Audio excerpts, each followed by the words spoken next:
Assalamualaikum warahmatullahi wabarakatuh. Baiklah, di sini kami akan mempresentasikan hasil tugas kami, yaitu kelompok 10 tentang falas atau valuta asing, yang disusun oleh Vince Chris Hiburan, Inggi Pangestu, Muhammad Marta, Belgiana Yulia, dengan dosen pengampu Fitri Firdalius Skom Mkom.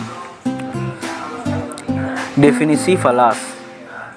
Falas atau valuta asing disebut pula foreign exchange market.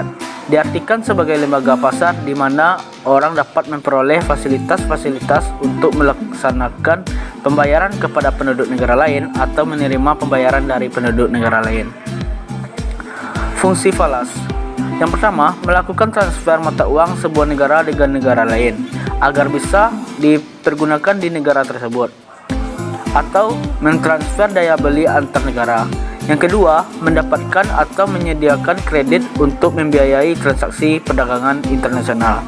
Yang ketiga, sebagai sarana untuk memperkecil risiko karena perubahan kurs. Sumber permintaan falas.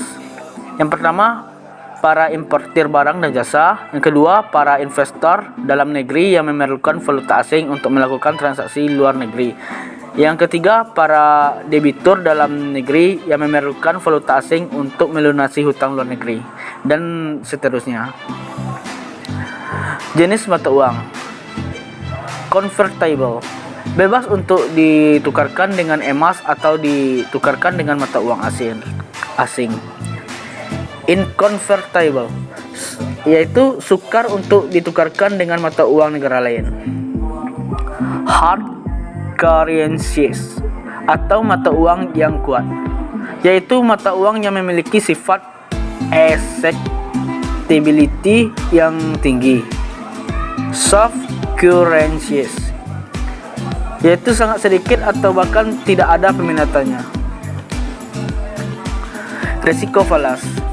Hedging, yaitu apabila transaksi yang diadakan oleh penduduk suatu negara dengan penduduk negara lain pembayarannya tidak seketika, maka pihak pengekspor atau pengimpor akan menanggung risiko yang timbul sebagai akibat adanya perubahan kurs mata uang asing.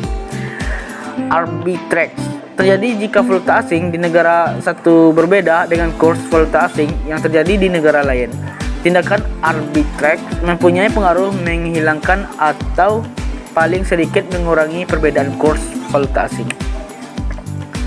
Risiko falas arbitrage terjadi jika valuta asing yang terjadi di negara satu perbedaan dengan kurs valuta asing dan terjadi di negara lain. Jaringan falas. Karena pasar valuta asing atau falas adalah pasar yang tidak mempunyai lokasi fisik, transaksi di pasar ini biasanya dilakukan oleh bank dengan menggunakan sistem jaringan antar bank atau interbank trading. Pasar falas. Yang pertama, pasar spot. Pasar spot melibatkan pertukaran mata uang dalam bentuk cek yang tertarik pada rekening dengan denominasi mata uang yang berbeda. Yang kedua, pasar forward. Sama seperti pasar spot, pasar forward tidak harus berwujud tempat secara fisik. Pasar ini menampung transaksi forward yang biasanya dilakukan untuk membatasi risiko valuta asing. Yang ketiga, pasar futures.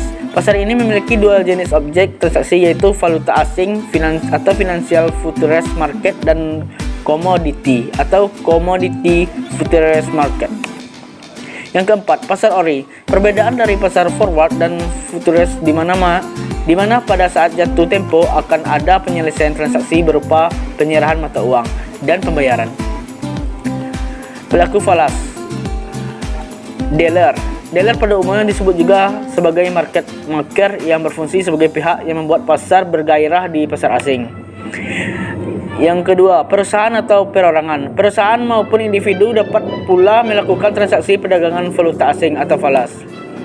Yang ketiga, spekulan dan arbitrator.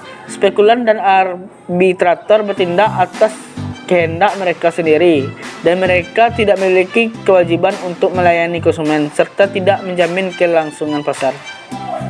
Yang keempat, bank sentral. Fungsi bank sentral dalam pasar valuta asing umumnya adalah sebagai stabilator nilai tukar mata uang lokal.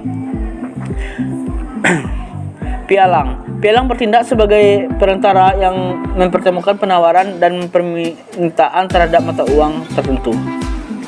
Terima kasih. Itulah hasil presentasi kami tentang falas atau valuta asing. Baiklah, sekian yang dapat kami sampaikan. Salah dan maaf kami sampaikan. Assalamualaikum warahmatullahi wabarakatuh.